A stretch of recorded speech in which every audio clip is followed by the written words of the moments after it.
চেষ্টা করো স্বামীকে খুশি করার জন্য। সাজগোজ যা করবা স্বামীর সামনে সাজো।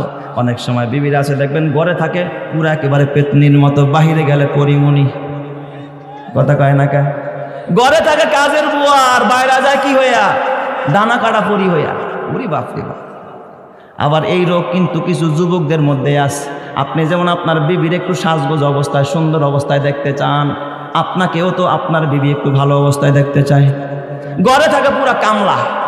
ঘরে কি অবস্থায় থাকে? মনে হয় যেন কামলা দিয়ে আইসা। যখন বাহিরে যায় দেখবেন তখন প্যান্ট লাগায়, স্যুট লাগায়, গেঞ্জি লাগায়, এখানে স্প্রে, স্প্রে দিয়ে একেবারে শেষ করে ভরে রাইস। তুমি এই সৌন্দর্য কারে গিয়া দেখাইবা? অফিসে গিয়া তোমার বিবিরে দেখাও, আর তোমার বিবিও তোমার সৌন্দর্য দেখাবো। এই ঘরের ভিতরে রহমত আর বরকত দিবেন কে? কাপল ব্লগিং করে লাভটা কি? এইগুলো সমাজে দেখায় লাভটা কি বলেন? বিবিরে মহব্বত করো, প্রেম নিবেদন করো, সারা রাত তাহাজ্জুদের